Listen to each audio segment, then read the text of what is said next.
Now, onto the main event. It's now my pleasure to introduce today's keynote speaker, America's most listened to woman in political talk radio, Laura Ingraham. She can be heard locally between 10 and 12 on AM 850. Laura is a former white-collar defense attorney and Supreme Court law clerk. Her nationally syndicated talk show, The Laura Ingraham Show, is ranked in the nation's top 10 rated shows and heard coast to coast in nearly 250 markets. She's the editor-in-chief and co-founder of LifeZet.com and the author of several New York Times bestsellers, including The Obama Diaries, Power to the People, Shut Up and Sing, and The Hilary Trap. Laura has been a guest host on many of Fox News Channel's programs, as well as a contributor to ABC's This Week. It was also recently announced that she would be headlining Fox News' new primetime TV show, The Ingraham Angle, which will debut in the 10 o'clock hour 1 week from today.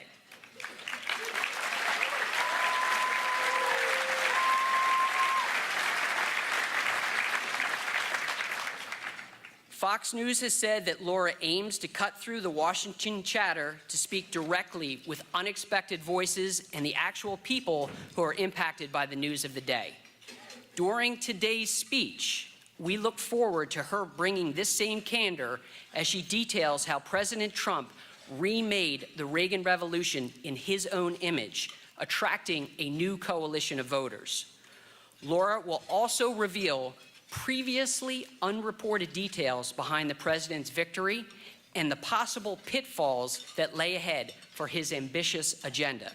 Topics found in her new book, Billionaire at the Barricades, which is on sale in the lobby thanks to our partnership with the Palm Beach bookstore. So without further ado, ladies and gentlemen, Laura Ingraham. Thank you, everybody. I really appreciate it. I want to thank everybody here at the forum. Amazing group. It's great to sell out, and I just want to say it's good to be with the little people in Palm Beach area. The regular people, is that what I...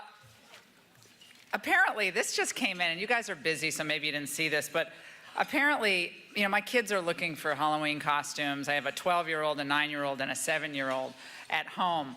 And apparently, there's been a run on rhinestone cowboy hats. Have you seen that? I don't know what they're talking about. Apparently, they're different colors, green, blue, red. It's kind of like that Homeland Security code system. Remember, red, green, yellow. But those rhinestones fall off easily, so be careful about those.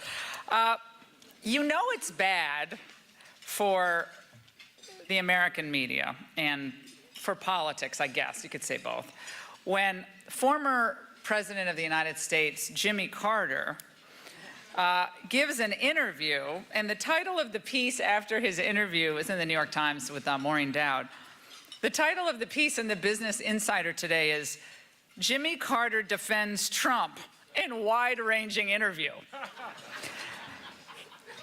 I thought literally, I was like, did I wake up on, you know, April Fool's? Like, how can this possibly be a title of a piece today? And I was getting ready for radio this morning over at WFTL.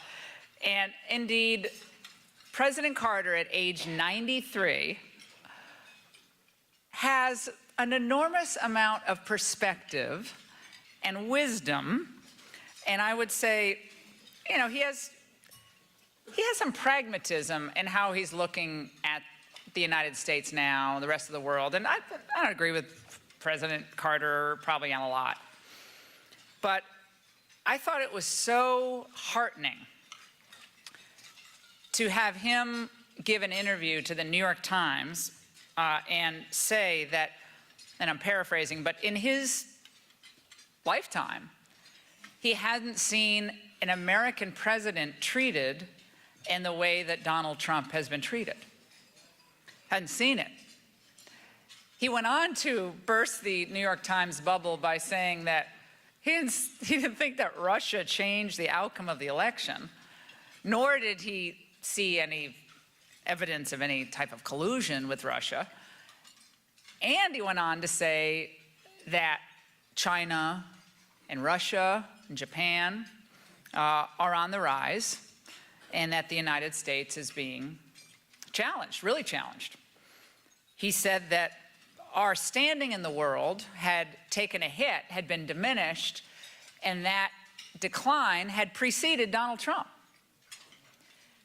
Now, I guess the New York Times and the lamestream media, I guess they could say that this is just part of the right-wing, the vast right-wing conspiracy that Hillary is still talking about. By the way, will that book tour of hers ever end? Oh my God. Oh my God, she was giving an interview to a ham radio host in Berlin yesterday. I was like, she's really, I mean, look, my book was just, by the way, it just came in, my book is now officially a New York Times bestseller. I just found out. But to quote Hillary, what difference does it make? You're all here. But Hillary's the kind of, she's on this book tour, and it reminds me of those Oriental rug stores, you know, they're always going out of business. Lost our lease, going out of business, real final sale, and it's like that or the Cher farewell tour. It just never ends. She's always, Cher's final concert, Barbara Streisand's never gonna perform again, and then lo and behold, it's like $500 for a ticket in Vegas to see Streisand. So she was out there, Hillary, yesterday, and she said in an interview with a radio host in the United Kingdom, she said that she was on the platform at the inaugural, and remember it was kind of a misty day in Washington. I was up on the riser on the platform, so I was maybe about, I don't know, 25 yards, 30 yards. It was a pretty cool place to sit. So I was up here on the side, and they were here. Obviously, President Trump is giving his address. He's sworn into office, hand up, then he speaks. Hillary said that she was sitting there, and Donald Trump, you know, was talking about what had happened to the country and how things had, you know, flatlined. Median income had actually declined in real dollar terms, and that people wanted a new approach to the border, to these trade deals, et cetera. And Hillary says that George W. Bush looked at her and said, this is the craziest, weirdest bunch of horse hockey that I've ever heard, like that, like laughing to Hillary. And, you know, the media love that. They love when a Republican, like George W. Bush, or pick your Republican, John McCain, Lindsey Graham, you know, Jeff Flake, you know, go on and on. They love it when a Republican trashes a conservative populist, especially a Republican president in office like Donald Trump. And I thought to myself, that kind of really does, that little vignette of Bush snickering with Hillary, laughing at Donald Trump, that explains this. Trump didn't come out of nowhere. He didn't kind of just pop out of a vacuum, and he didn't win, by the way, because of Jim Comey or the Russians. He didn't win because he's a celebrity. He didn't win because he was self-financed. He didn't win because of Facebook ads. Donald Trump won this election because Americans in the critical states that make up our electoral college were kind of sick of being snickered at. They're kind of tired of being laughed at. They're tired of being told one thing in the campaign season and having governance as another thing. And the bipartisan establishment that I write about in Billionaire at the Barricades had for about 25 years or so kicked the people that I come from to the curb. Where do I come from? I come from a middle-class town. I grew up in a middle-class neighborhood in Connecticut, not in Greenwich, not in one of the fancier areas of Connecticut. Don't get me wrong. I love my public school, love my community, but I come from working people, and I don't like calling them ordinary Americans. By the way, I have to stop myself. Reagan never liked that either. or average Americans, because my mother waited tables until she couldn't carry the trays any longer. She couldn't carry a tray any longer at age 74 because her hand had such terrible arthritis. She was someone who didn't take a penny from the government because she didn't believe that people who had 2 hands and 2 feet and a mind should do anything but work. She taught me that there is dignity in every job. There is respect for everybody who puts in the effort to work every day at every level of society. My father ran a car wash. He worked for a time at a Pratt & Whitney aircraft engine in East Hartford. It was a really important manufacturing firm, still is, smaller, in Connecticut. My mom didn't go to college. She was very smart, very street smart. She would have loved Trump because she had kind of a twinkle in her eye and a lot of fight. She was about 5 feet tall. Parents were Polish immigrants. Man, she didn't take a lot of guff from people. I think that's where I got it from, my mother. But she is with me today. She animates what I do on a daily basis. Like, and I was a lawyer. I was working at a big law firm, and it was a good life. And don't get me wrong, it was great. I enjoyed it. I'm glad I had that experience clerking for Justice Thomas on the Circuit Court of Appeals in Manhattan, and then at a big litigation firm. It taught me a lot. Working for a big law firm taught me a lot. What I wanted to do, what I didn't want to do. But I think in the end, I ended up making my way in kind of a circuitous path to what I'm doing now, because I tried to hold on to where I came from. My mother, when she was really sick, back in 1999, she had lung cancer. She said, never, ever forget where you came from. It was when I just started in the media. I just began my television show back then, believe it or not, for MSNBC in the morning. Yeah, my show was called Watch It. Apparently not enough people did, but it was called, well, learned a lot since then. I learned a lot from being fired. You learn a lot from being fired, don't you? I learned a lot from losing a couple of jobs and what I was good at, wasn't so good at.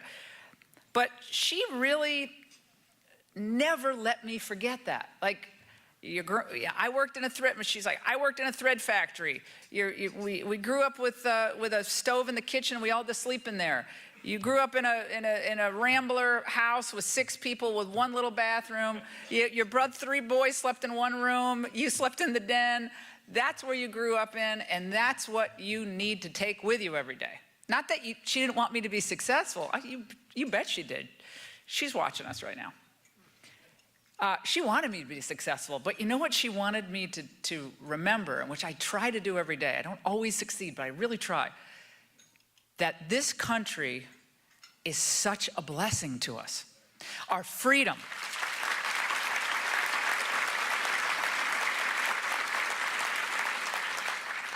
Our liberty. Our independence. The ability of a man or a woman, regardless of where you came from, what your political party is, your race, to make a decent living.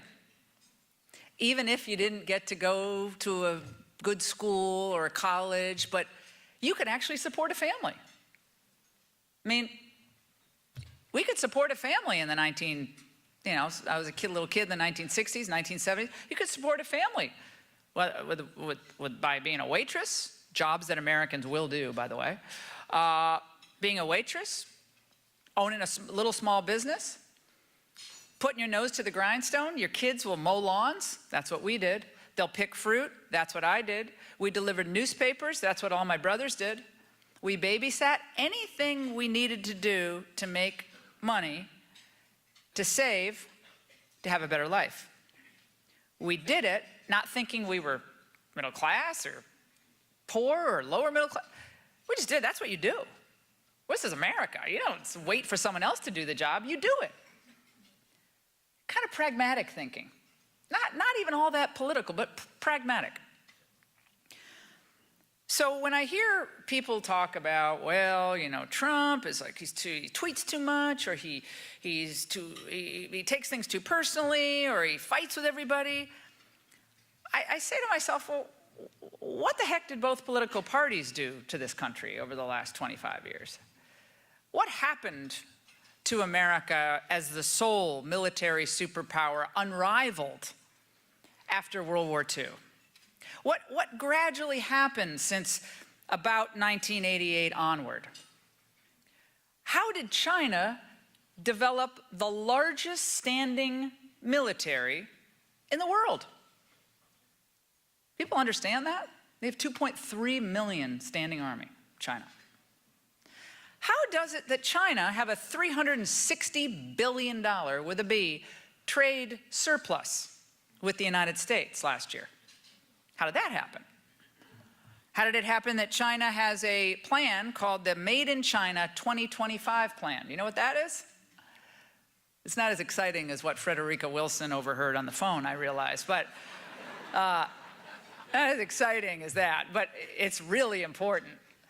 Because guess what China is planning to do? Dominate every major industry in the world. Wall Street Journal piece today.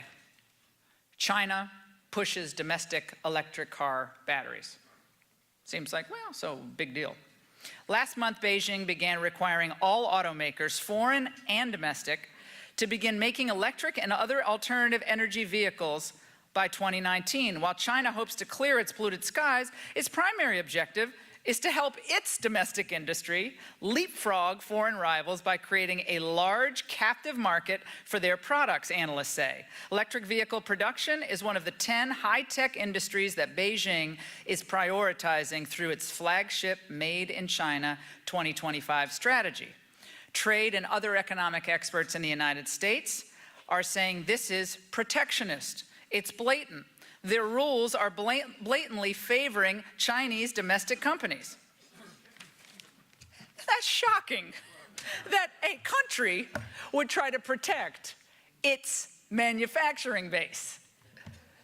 Well, Laura, this is a free market. This is great. This is all the free market. China's doing. Well, right. Okay. But guess what Donald Trump is doing? You know, again, this doesn't get the publicity. Going back to this piece for a moment. U.S. Trade Representative, this is Donald Trump's cabinet, Bob Lighthizer launched an investigation into whether Chinese policies are forcing U.S. companies to risk their proprietary technology to do business in China. Among other issues, Lighthizer is expected to examine Chinese rules requiring many foreign companies, including auto companies, to form local joint ventures to be allowed, in order to be allowed to operate in China, potentially what? Jeopardizing their intellectual property. Boeing, one of the most important American companies, in a joint venture, in China on commercial aviation. Donald Trump, Bob Lighthizer, they think it's important to actually look at these deals really carefully. What happens if America is eclipsed in commercial jet aviation manufacturing? What do you think happens to Seattle? Do we care? Do we care what happens to American manufacturing, or do we think that everybody can write code? Your alternatives to work at DSW Shoe Warehouse, or be be some type of hedge fund guy, or write code. I mean, is that really? Maybe work in some whatever shopping malls are left in the United States. That can't be. So when people say, well, Laura, you're a protectionist. No. There is a trade war being waged right now, and we're losing it. We're losing it because until Donald Trump came along, we had a number of presidents who, frankly, were asleep at the switch, who were not examining the key question. The key question for me is, what type of country do we want to live in? Do we want a country where we have super rich and everybody else? Because I think we've seen how that's worked out in South America. That's a pretty tough deal. It doesn't work too well for too long. Our middle class, the so-called ordinary Americans, had been ignored and derided and kicked to the curb year after year after year. From 2000 to 2008, our last two-term Republican president, who had a lot on his plate, and there was a lot to deal with. It was difficult. But you can't expect things to go well for your party when you start off with 53,000 median income in the United States, 57,000, excuse me, and end at 53,000 when you finish. Is that sustainable? I mean, last time I checked, our incomes were supposed to be going like this, but of course, there are a lot of big companies and big corporations who, they don't lose sleep over flatlining wages. But I can tell you the people I came from do. Can't put a kid through college today, can't do it with any sense of ease, without huge anxiety, if you have wages that in real terms are actually going down. So Donald Trump comes along in 2016, not out of a vacuum, or not because he's brash. Yeah, he can be brash, sure. But I think for the first time in a long time, people thought, well, maybe we need kind of a bully to beat back the bullies. We're not deplorable. We're not irredeemable. We don't cling to our guns and our religion. Well, maybe we do cling to the guns, but sometimes that's okay. But this is America. We're proud of who we are. And it's okay to conserve what is good about America. I'm a conservative. Conserving is good. The philosophy of conservatism taken to its in its purest form. Libertarians will say, well, we just want open borders, open markets. They keep repeating. Hillary said this during the campaign in that private speech she gave at Goldman Sachs. Open borders, open markets. Well, to what end is that? I mean, an open border in the age of Al-Qaeda and ISIS, MS-13, human trafficking, really? Open markets. Well, I guess. How's that working out for us? We have special trade status right now with Mexico and Canada. It's great. They're great allies. But it's come at a huge price. The vast Rust Belt of the United States rose up in 2016. And other than adopting my first child, I think it's probably a close call. I think other than adopting Maria in Guatemala 9 years ago, I think the most fun I've had was on election night. I think that was, because all of these people who are paid to know what's going to happen, who were like 2 hours earlier, they were in the Fox hallway. These are pollsters who were telling me, man, doesn't look good for your guy. Doesn't look good. I say about 410 electoral votes for Hillary, 399, 400. I said, ooh, that's bad. That's bad for Trump. Is that, Well, then they just start repeating the old, say, well, Pennsylvania is going to be his Waterloo. How many times did you hear that leading up to election night? And let me tell you when I for sure knew that Donald Trump was going to win. I mean, I had a pretty good sense, just because on the radio you get an instant focus group every day. So radio is so valuable. I could hear what was on people's minds. They were discounting all the chatter, all the side issues that were keeping the press busy. It was Sunday night, right, Sunday before the election. And I get a call at about, this must have been 5 o'clock in the afternoon. I was sitting down for late. We have a Sunday dinner at my house with my surrogate parents, and we were sitting and we were laughing, having a good time. And I get a phone call, and it was someone from the campaign. They said, what are you doing? I said, having dinner. What are you doing? They're like, well, do you want to come to Leesburg, Virginia? I said, Leesburg, Virginia? What's going on there? Well, Donald Trump's going to make a final stop in Virginia, and he's in 5 states today, and he's going to wind up in Virginia at 9 o'clock. And I'm like, okay, it's like an hour and a half or so drive. I said, definitely I'm going. Hello, yeah, and you want to speak? I said, of course I'll speak. I pile a bunch of friends in the car, grab my daughter. I'm like, school night, who cares? This is history. Put on an extra jacket, Maria, we'll be fine. So we all pile in the car. We drive out there, and I'm thinking, this is a last-minute thing, which could be a total disaster in politics, right? You just never know what's going to happen. So we pull up, and I'm like, why am I doing this? I'm already exhausted. It's late. It was one of those really cold November nights. And so I'm like, what is this backup? And I'm looking, I was like, oh my God, there must be an accident.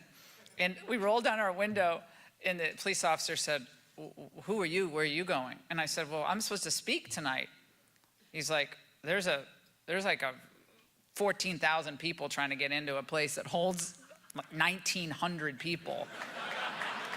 So I don't know if you're going to get in. I don't know if you're even going to get in. And so we find this back road through the woods, and we drive. And I am not kidding you. People with kids on their shoulders, blankets, coolers, American flags, little down coats. Babies had blankets, plaid blankets. Veterans, their caps on. Korean War. Vietnam War, and I got out of the car, and I felt so bad because I knew these people wouldn't get into the event. And I said, I just jumped out of the car, and a bunch of people came up to me, and I said, guys, you guys, it's freezing. Go back. You're not going to get in. The event's already full. It was an amphitheater. It was a covered area. And one after the other said, we don't care. We want to be there. One after the other. Finally make it to the venue. And the line, just the individual line is snaking in the dark, mind you, snaking all the way up this hillside. And so I went with my producer and we started walking the line because I just wanted to talk to people. Like, this is where you get the real story. And we walked and walked and walked. People quiet. People seemed so patient. And it was pitch black. And there was an older gentleman, maybe he was in his, I don't know, late 70s, early 80s, and he was in a wheelchair. And he had a USA cap on. And I asked looked like his daughter, I said, do you want me to bring you guys to the front? I'll get you in. But he shouldn't be out here in the cold. I can't stand it when people like let elderly people or women like wait in line. Like, I'll bring you to the front.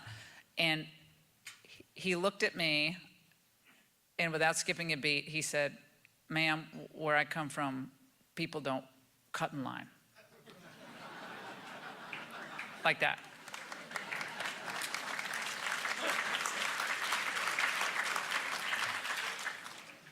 And I said, okay, how are those Redskins? I mean, he's cut me to the quick. And that kind of summed it up. That little vignette about the goodness of America. I think a lot of those people last night thought it was the last stand for the country. The traditions that they loved, belief in America first, that our policies, from domestic to trade to spending, immigration, foreign policy, the policies are for the people. The government works for us, not the other way around. We're not the servants.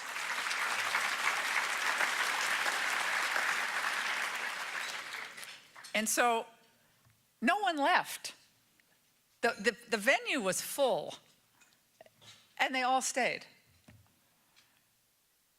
And they weren't complaining like I probably would have been complaining. They weren't. I thought, wow, this is incredible. This is incredible. Trump was supposed to show up at 9, okay? Jerry Falwell Jr. was speaking. We were all up there like stretching as long as possible. Like, he's not here. At about midnight, we're in the back of this pavilion, and I'm getting updates. I'm like, he's not going to make it. He's been in Minnesota, Pennsylvania, Ohio, hopscotch across the country. Then you see the line of the SUVs rolling up the hill, right? So they let me stand out and back with my daughter. Somehow I thought a little girl from an orphanage in Guatemala meeting who I thought was going to be the future president of the United States, like, I know it's selfish, but I wanted to see that because I've known Donald Trump for a long time. I know what's in his heart. Stood there. He hops out of the SUV. He's exhausted. I mean, he's 70 years old, 5 states. He gets out and he looks at me and he's like, Ingram, you're really late. I said, nice try. Really funny. And then he said, you didn't think I was going to win until tonight. Isn't that right? He said, you didn't think I was, he said, you see that crowd? Because he likes a crowd. He's like, you see that crowd? I said, it's unbelievable. And I said, you are going to win. And he's like, let's go. And he hops out on stage and and before he jumps out on stage, he said, and he sees Marie and a few other kids that were back there. And the Secret Service is like, let's go. We got to get going. You know, he has handlers. They got to keep him on schedule. I understand that. And he stopped everything, walked over to where the kids were, and I got a photo of my daughter, which I wish I had. I would have put it up on the screen, which I think goes down as one. I don't think I've ever seen him look happier, and I don't think I've ever seen her look happier. And it was awesome. It was just a great moment. Loved it. The country was waiting for someone unconventional, someone who would hold up a mirror to the failures of both parties, and someone who would put the interests of, quote, ordinary Americans first. Donald Trump has done that. In 10 months, without Republicans passing Obamacare repeal, voting 7 times to do it when it didn't matter, and when they finally could do it, they couldn't. Unbelievable. Unbelievable. I mean, I think he was truly shocked by that. They can't pass Obamacare repeal. He does Keystone Pipeline. He gets Neil Gorsuch on the Supreme Court. He's nominated dozens and dozens of phenomenal federal appellate court judges and district court judges. He's already begun to untangle unnecessary federal regulation from small and medium-sized businesses. Of course, they're on their way to passing tax reform. We have growth that is stunning right now. In the market, we finally have more than 3% GDP, just revised upward. We have the lowest unemployment rate in 17 years. If this were a Democrat president, and those were the statistics in October of his first year, what do you think the media would be saying about that president? What do you think the media would be saying today after Maxine Waters, Congresswoman, said over the weekend that she was going to, quote, take Trump out? This after Barack Obama, George W. Bush, Hillary Clinton, and pretty much everyone else who was in the Resist Trump movement said that words matter. This was after Las Vegas, a horrific shooting. This is after Steve Scalise. People forget about what happened to Steve Scalise. The horrific. Words do matter. We all can do better. I certainly can, always. But the country, you know, people say, well, we want the country united. You know when the country was united? For a short time after 9/11, we were united. And for about 2 years after Pearl Harbor, we were united.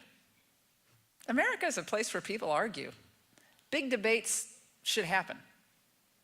We should really lock horns, not on the personality so much, but on the substance. I think what happens, and what has happened until Trump, is that the media and the political powers that be, they loved having these side disputes because it allowed them to go behind closed doors and cut deals with each other without the American people really being clued in at all. For that, we got like Trans-Pacific Partnership. Remember, they couldn't reveal what was in that until the last minute. So we got like Trans-Pacific Partnership, we got the stimulus bill, we have Obamacare, all these things behind closed doors. We had the Gang of 8 amnesty bill behind closed doors. And then suddenly they announce these things, and it turns out they're not very popular, are they? Turns out that Americans want policies that actually redound to their benefit. Real growth, real accountability, real borders, a foreign policy that puts America's interests first while respecting, of course, our allies. Military interventionism, I don't know. You know, we talk about exporting democracy abroad, but the same people who talk about exporting democracy abroad never seem to mention China. There's a lot that Donald Trump has to overcome. Some of his wounds can be self-inflicted. He's not perfect. All of our wounds are self-inflicted, aren't they, over the course of our lives? But the barricades that I write about in this book are some of the same barricades that my old boss, Ronald Reagan, had to clear. A big media apparatus that was I think almost all of it was aligned against him. They called him stupid. They said he slept during the day. They said he was just an actor. They called him Ronnie Reagan. They ridiculed him at every turn. I know because I was there. He had to clear that, and he did. He had to clear a Democrat Party that occasionally would work with him, but oftentimes didn't. And Ronald Reagan had to clear the other barricade from 1976, of course, in 1980 until he won, which is called the old GOP establishment, the old Rockefeller Republicans. More globalist than he was, and more big spending than he was. Now, how did Reagan do that? He did that by keeping his eye trained on the American people. If I could give Donald Trump any advice, and I'm sure on my new Fox show occasionally I will, it would be to remember that long after he's gone, these issues and these debates will continue. This movement, this conservative populist movement that wants to return more power to the people at every level, this movement continues. I mean, they could get rid of Trump tomorrow. They could do something. They could try to impeach him. Maybe they beat him in 2020. I don't know. We'll see how it goes. But these issues are big issues. What will the world look like if China is a dominant superpower? What will the world be like if we lose another major manufacturing sector to Asia or beyond? What will the world look like if we decide that maybe it's time to really change the way we think of citizenship in the United States? Maybe non-citizens should vote. Well, is that what we want in the country? Is that the kind of country we want? It's up to the people to decide. But these issues that he first raised when he started to discuss his running for president, these are the big issues of the day. We got North Korea. We have still a challenge from Russia. China on the rise. We have unbelievable problems in the African continent, which, again, in today's press, it's obsessed with Frederica Wilson. They're not going to really talk about those issues. But it will go on. So I would say to Donald Trump, focus on the fact that you're a temporary occupant of this White House. Always keep it focused on the American people. Ronald Reagan famously said in 1980 when he was running, he was reminded that he kind of had a thin budget early on in the campaign, and John Connally was running against him. One of his advisors said, Connolly's got he's got tons of money from New York and Manhattan, and he's got a lot of dough. And Reagan famously said, I'm not worried about that. I'd much rather have Main Street on my side than Wall Street. Trump said the same thing.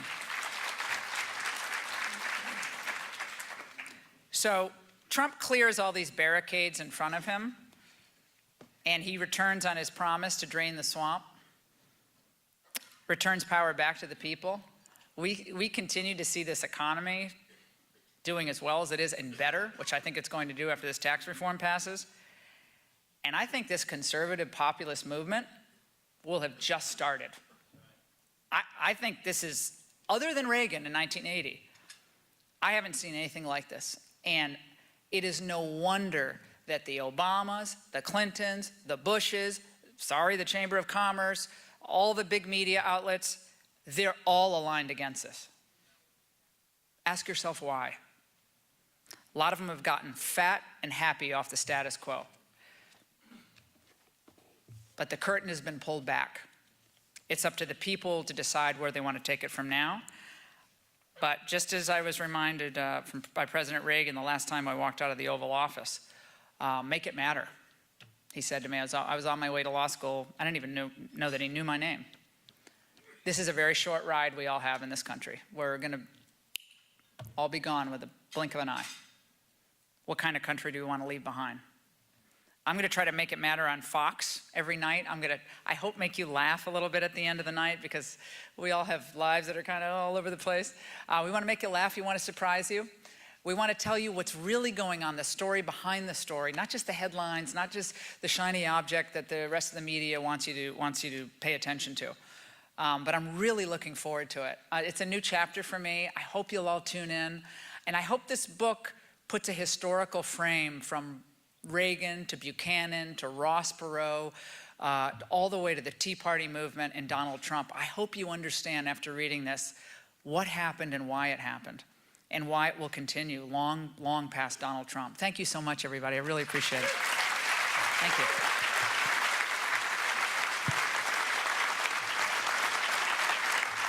Thanks.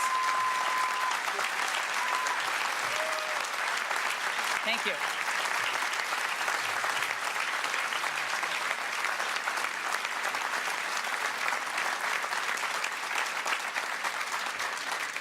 There's a question in the back. Nancy Pelosi. Go ahead, Nancy. No. Oh, sorry. Laura, Well, I'm really upset by your remarks. Laura, our first two questions are going to come from our students. If the first student from Suncoast High School will please stand, introduce yourself. We'd like to begin the Q&A.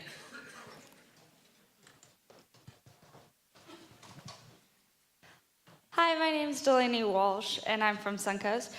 Our first question for you is, having worked for the Reagan administration as a speechwriter, how would you advise the president to stay on message, especially considering that he often speaks without a teleprompter? What was the last part about the teleprompter? What? He often speaks without one. Well, I find that refreshing, frankly. You know, I write in the end of the book about message discipline. In the Reagan administration, we had almost like a message a day. So if the focus of the week was, let's say, was a tax cut. Obviously, early on, the Reagan administration pushed major tax reform. Then every cabinet department that had anything to do with tax cutting was on board, and everybody in their own way was amplifying the message. That really worked well. It was really well coordinated. It was, but I gotta say, it's just, this is a different world. It's like saying, well, when people say, well, can you tell him to stop tweeting? I say, well, tell the sun not to come up in the morning. I mean, that's just ridiculous. I mean, he's going to tweet. That's just like, everyone should just stop talking about, will he stop tweeting? Because he's not gonna stop tweeting.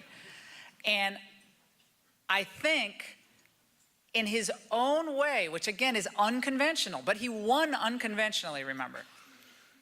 He manages to hold up the mirror to where we are in the culture of politics at any given time. And there's value in that. Now, at times, it's a little bit of a roller coaster, and it's true. It can be a little like, whoa. However, I think when you think about him down in Alabama a couple weeks ago, remember when he went down there for that rally for Luther Strange, who was the kind of establishment pick? He went with the establishment guy against this guy, Roy Moore, for Jeff Sessions' old Senate seat. He's down there on stage. I guess he had a teleprompter for some of his remarks. But then I have no idea whether this is just my supposition. I think he pretty much knew that Luther Strange wasn't going to win, because he saw a lot of Roy Moore supporters in the crowd. I think half the crowd was Roy Moore. And they love Trump. So he's in an odd situation there. He's there for Luther Strange. The crowd, half of him probably is for Roy Moore. He got advised to go down there by Bob Corker. He's now gone, right? So Trump's up there, and he has such good political instincts. He's up there, and he's like, well, what about that NFL? What about these players who can't stand for the national anthem? I started getting all these tweets, texts from people, excuse me. Can you believe Trump's off on a separate topic? This doesn't make any sense. Why is he talking about the NFL? And then I think it was unplanned, but it was showing his political instincts. These values issues that he raises, media unfairness, standing for the national anthem, I think those are actually really important issues. And I think we've seen all the people that day, go back and look at what Twitter was saying about Donald Trump that day. He's off message. He lost his train of thought. No, he didn't. He saw what was happening. He wants to be popular. And he knew that if he brought this issue up of the NFL, that the country would rally to the flag and to patriotism, to civic pride. And what happened? Again, yesterday, the NFL had among its lowest ratings. And I'm glad. So, I mean, is it traditional message discipline? No, it's not. Is it Trump? Yeah. And he did that in the campaign trail. And it's the way people speak. It's the way people are. So he's like, you have Obama on a teleprompter, the President Obama. I don't find him particularly to be an enthralling speaker. He's magnetic. He has a magnetic presence on stage. But when he's on a teleprompter, is it exciting? I don't know. Reagan was phenomenal on a teleprompter. It takes, believe me, I can read a teleprompter. It's hard. It takes some practice. It's kind of an art. But speaking off the cuff is much more compelling, I think. And I think Obama, if you're a Democrat, Obama was great on the stump, off the cuff. So Trump is a different cat. He's a different kind of cat. He's gonna do it his own way. So I don't think the old rules of, well, you have to spend a certain amount of money in Pennsylvania to win. You can't win Florida unless you do media buys up and down the state. I think those old rules are gone. I think they're gone, and I think good riddance, frankly. You're gonna view Trump like I viewed Reagan. You might not think it now. Watch.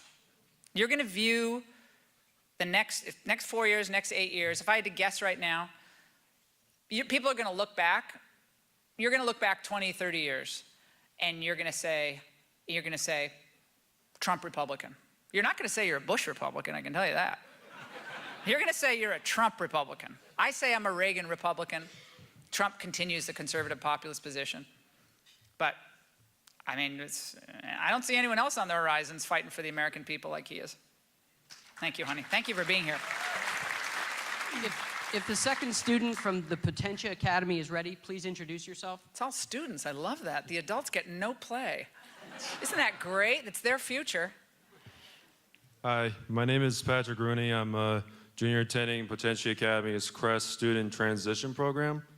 My question is, who is one of your contemporaries who holds opposing viewpoints from your own that you truly admire and respect, and why?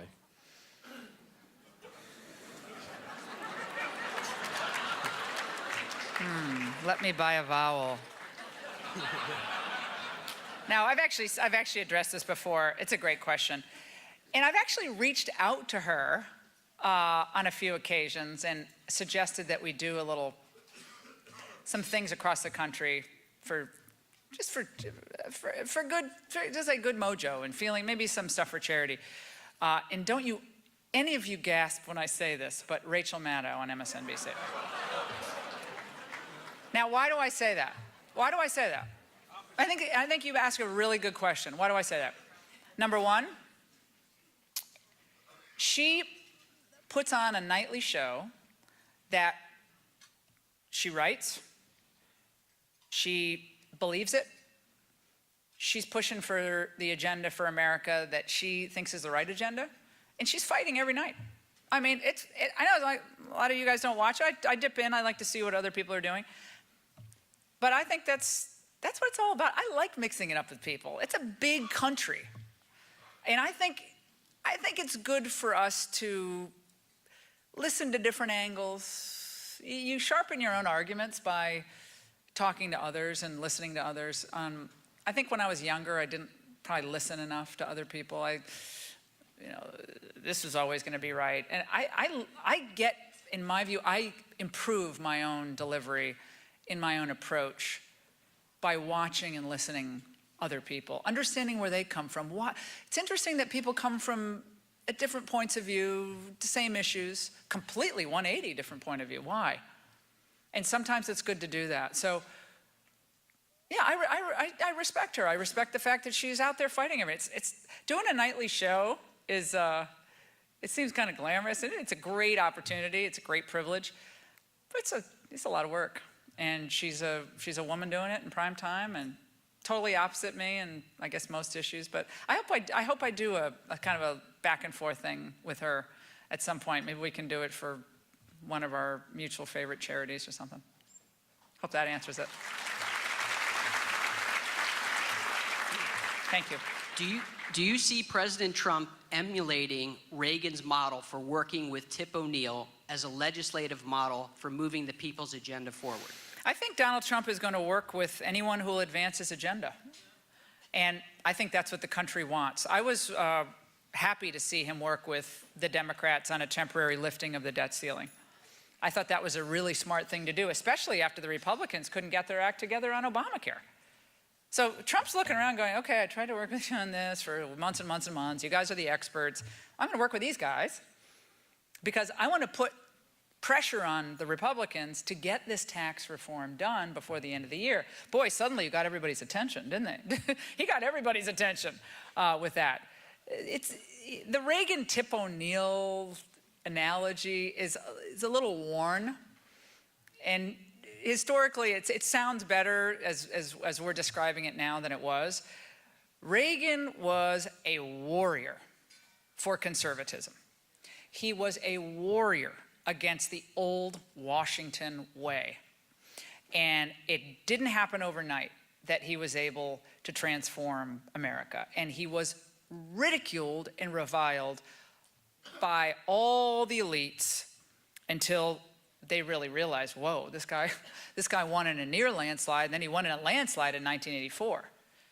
And by the way, I was speaking to someone close to the president the other day, and they said, well, what's your goal here? What's your goal? So my goal is that this conservative populist movement continue, and that the Trump agenda is advanced and passed in large part. And my goal then to make that come to fruition, my goal has to be a landslide for Trump in 2020.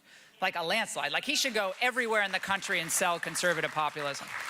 So if I were he, I'd go to California, I'd go to upstate New York, I'd go to Massachusetts, I'd go everywhere. Go to the parts of the country where Republicans and conservatives aren't popular. Reagan did that. He was in the Bronx, I think 2 weeks before 1980 election, he was in the Bronx.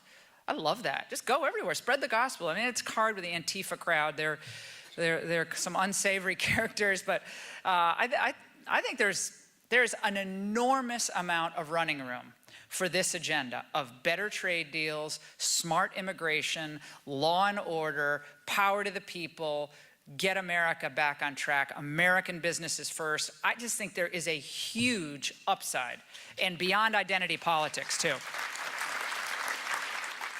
Laura, everybody would like an opportunity to perhaps get a picture with you, so we're going to wrap up the Q&A. We thank you very much for coming to see us. I actually have a cardboard cutout of Rachel Maddow. She'll be standing in for me for that photo. We thank Candace Cohen of the Palm Beach Bookstore. Thank you, everybody. And we'll see everybody for David Seamus.